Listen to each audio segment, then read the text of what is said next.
All right, welcome back to Changemakers 21. We are here with someone that until yesterday, I really didn't know anything about, or day before yesterday. I'm here with Clark Flatt, and Clark is am I saying it right, founder and CEO? Founder and president. I used to be Founder and president and president. CEO, but I found out CEO did the work, so we hired a CEO.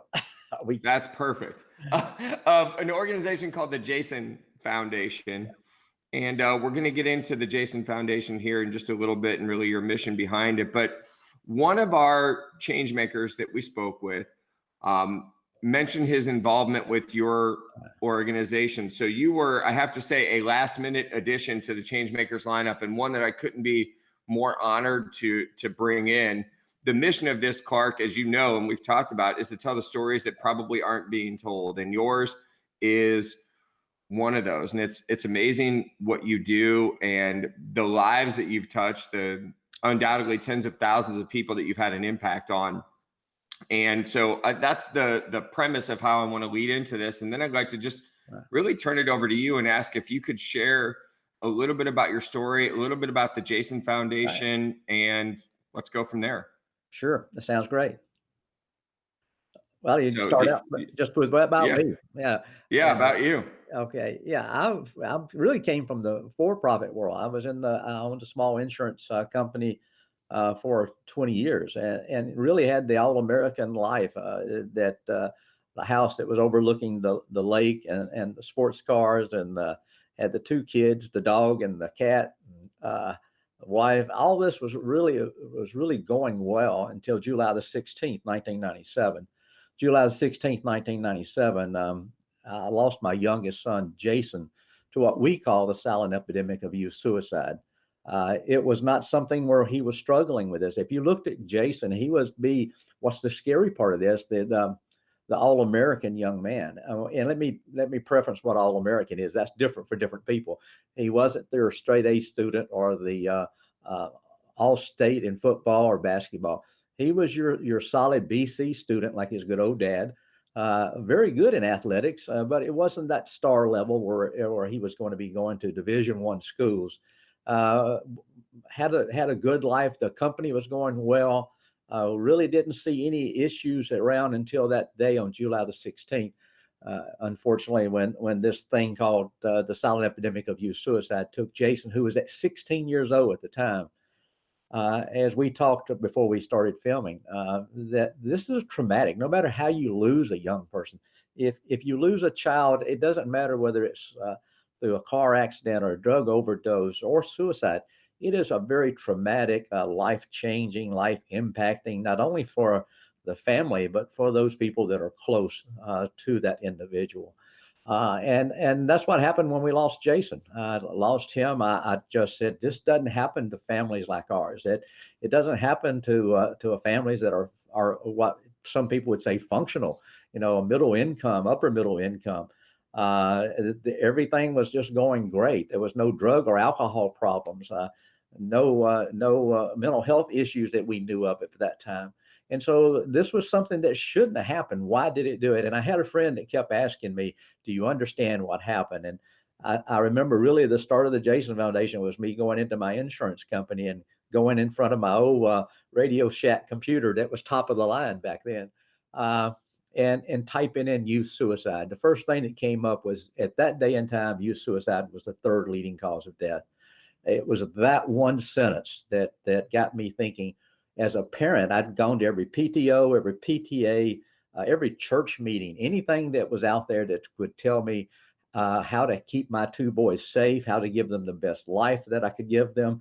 I heard about drugs, alcohol, even a form of bullying back in the early 1990s. That was all out there. But no one had ever mentioned suicide as a threat, let alone the third leading cause of death for young people ages 15 to 24 at that time. And so by not mentioning it, we'd never heard about how to recognize warning signs, what to do if you saw those signs. So we started the Jason Foundation, myself, my family, a few close personal friends. I said our CEO, she was with me from my insurance company. And when we moved and got the Jason Foundation, she started with us here, and we've split off the president CEO not too long ago, and she was the excellent choice, and she runs all of our affiliate offices across the country now. But we started officially. We're coming up on the 24th year on October the 1st of this year. We'll be 24 years old, and we've really been blessed. I'm glad you're talking about change makers. It's not so much what we've done; it's the change makers who have come into our life. Some of the people that just made a phone call, came in and saw something that we were doing, saw a news article, heard one of us speak. It's been phenomenal about the change makers who have influenced us and allowed us to do our work. So we are now 24 years old. We're a national leader. I don't get into bumping chest and say who's the largest and who's the biggest and all this. We're proud to accept the title of a national leader in youth and young adult suicide. And we can talk more as we get into what those programs are and how we do it. But we're proud of the work we do, but we're able to do this because of people like you and others that have come into our life. That's amazing. And, for me, Clark, it's really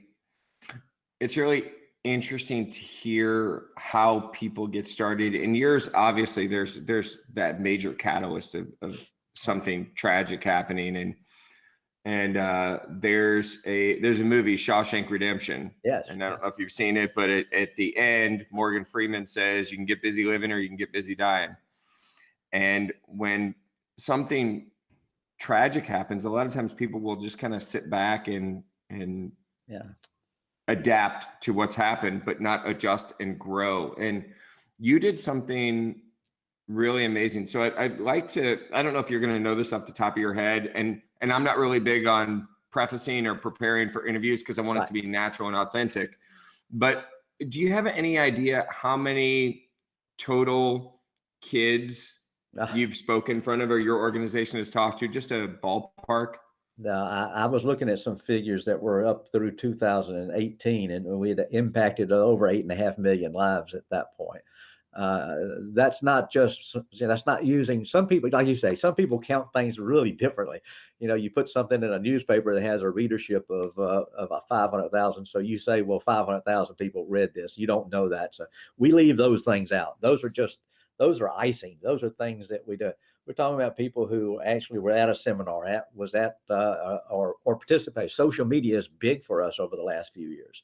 We use it it's not just throwing, let me tell you what we're doing, or blowing our own horn. Sharing information, sharing new stats that are out there, sharing any type of new tools that are out there. We target a lot now with it, where if it's something particular for even a part of a state, we can zero in and try to help that area with resources that we can provide to it. So all of these things together, one of our biggest programs is providing in-service professional development for teachers. I personally believe the number one spot, beyond the young people themselves, but the number one spot we can make the biggest difference in suicide awareness and prevention, especially for our youth, is through our teachers. And it's not to make them counselors. Let me stress that. They have enough on their, and we wouldn't want them to make the counselors if they had time. That's a very precise thing. But what we wanted to do was to give them the tools and resources to be able to better identify and respond to someone who might be struggling with thoughts of suicide. We train between 180 to 200,000 teachers a year now. And that's the one that I'm most proud of. And it's making a difference because these teachers are taking those tools back into the classroom, and they are touching those individual lives. Just had here in Tennessee, one of the larger leading school districts. The superintendent came an hour and a half drive to come visit us yesterday, sat down and spent 2 hours in a room with me and our CEO and said, tell me what we are not doing that we can do to help our kids. Now, when you got leadership like that, and that's where we can make a difference. For sure. I'm going to ask you a question. Sure.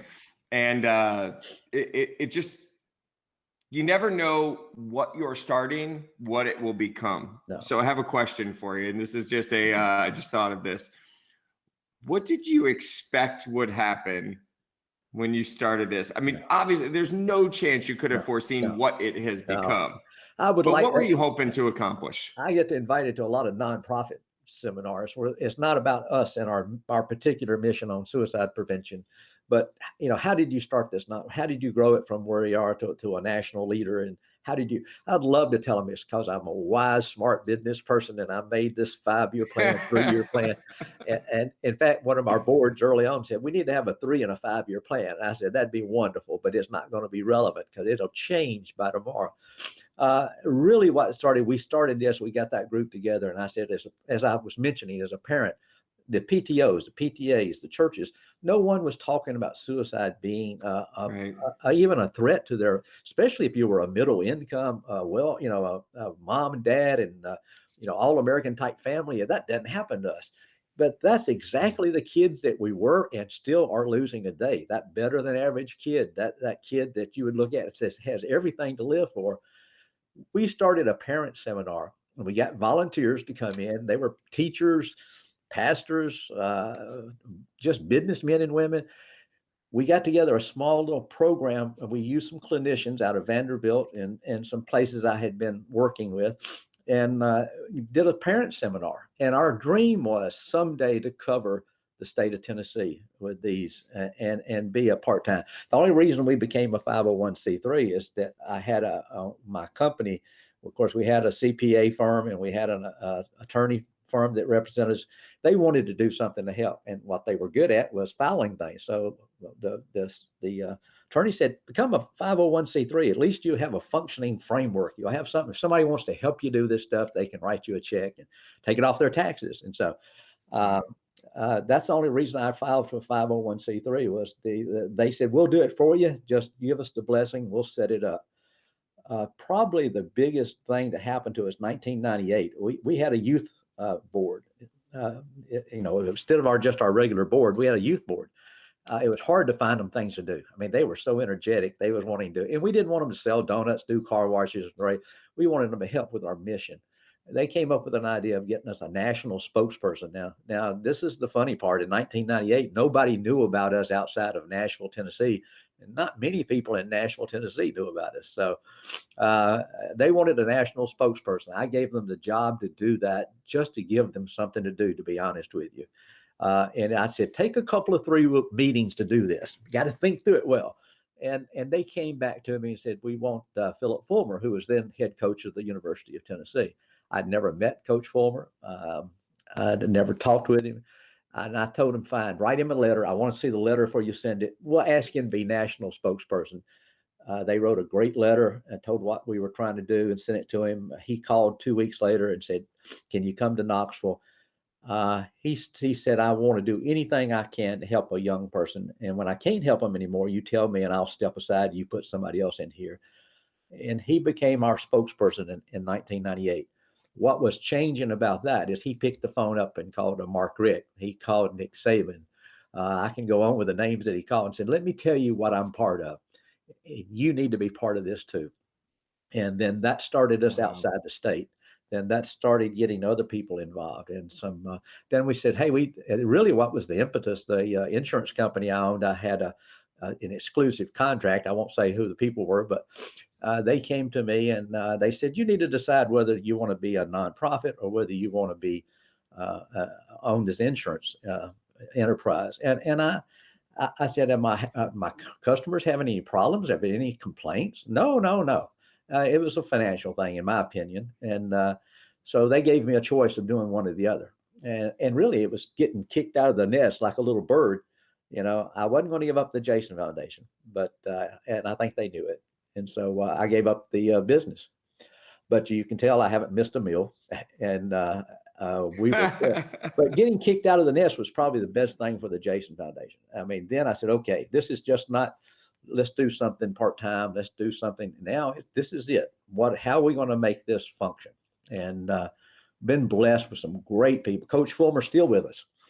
Still is our national spokesperson. I give him names of people we need to talk to, and he can get with them and get to them, or get through other coaches who can get to those people. So it's people like that. You talk to one, Larry Kinbaum. Gosh, if I could have half of his energy, I would be I would be good then. Uh, Folks like that. Yeah, he's an amazing guy.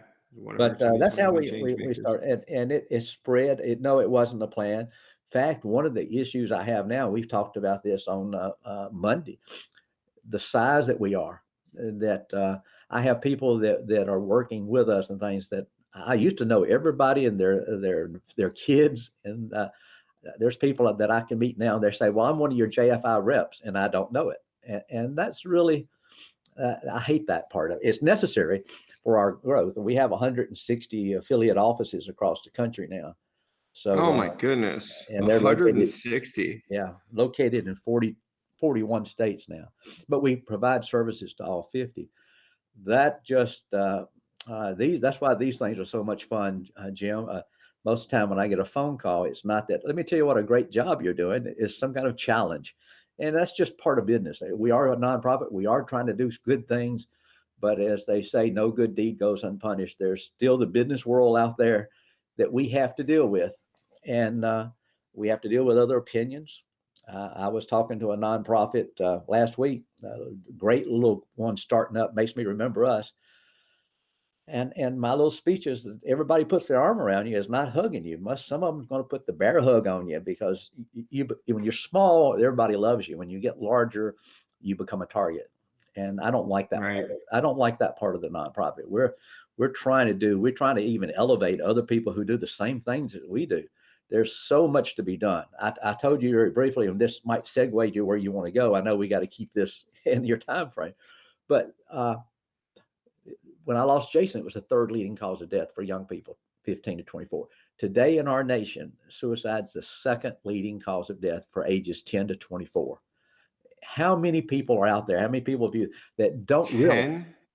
from 10 to 24 years old, the second, and 10 to 14 It is a just solid second leading cause. It wasn't that many years ago when 10 to 14 didn't even hardly register percentage wise. Now it's the second leading cause of death in that one segment, 10 to 14, 12 to 18, from 10 to 24 overall. Only unintentional injuries take more lives in our nation than suicide. It's a grouping. When you look at 1 through 10, only number 1 is a group. Everything else are single items. And what is unintentional injuries? The CDC says it's motor vehicle accidents, drug overdoses, accidental falls, accidental drownings. You can go on like that. You put all those things together, you have that's a more. huge group. It is a huge group. It I is mean, a just the huge group. car accidents are probably wow. Right. But suicide, that's how suicide's impacting. You asked me what I want out of this. If I don't do anything with the Jason Foundation, but help raise the awareness, not scare people, but raise the awareness, much like we know that drugs are a danger to our kids, know that the human trafficking is a danger. If you turn around, the kid's gone for a minute, you where they're at, we need to make it known that yes, suicide is a real threat to all families across the things. And 4 out of 5 young people, or 4 out of 5 people really, who will have suicidal ideation will show warning signs before they actually make the attempt. We have to try to educate people how to see those warning signs and then know what to do, not to be a counselor, but know how to respond appropriately to that. But raising the awareness, if you don't raise the awareness, nobody's going to want to learn how to do warning signs because they don't see it as something's going to affect their family.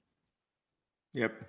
Well, Clark, we are way over on time. Sorry. So I want to close out with 2 things. Number 1, I'd like for you to share how people can find you. Just simply jasonfoundation.com on the website. You can find all of our programs. You can find stats. A lot of our programs are downloadable. We don't charge for any program. If we agree to provide a program to an individual school, community, or even a state, we don't charge for it. So there's not anything you're going to get billed for.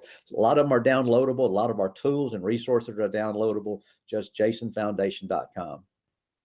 Perfect. And the final thing, and this is really important to me that we come out of Changemakers with this. There's going to be a lot of people that hear your story, hear other people's story, and they feel like, I want to do something. I don't know what that is, but I want to do something. So what words of wisdom in 20, 30 seconds do you have for somebody that might want to take action in some way, not necessarily with your organization, but following their own passion? First, don't try to save the community and the world without first looking at your own family. Make sure you've learned what you need to learn to make sure you've taken care of your family and extended family. Learn all you can, whether it's through the Jason Foundation or some other, or there's a lot of good organization. Learn about youth suicide, learn about the warning signs, have a plan on how you do. Take care of your family. Now look outside your family. Go to your schools. Are they training their teachers? Are they doing things to provide the resources they need for their school systems to help identify those young people who might struggle with thoughts of suicide? And then look beyond that, even your faith community, what the churches are doing. Try to influence your community and let that influence in the community then be the catalyst for going further. If you do that, we'll save lives. Wow.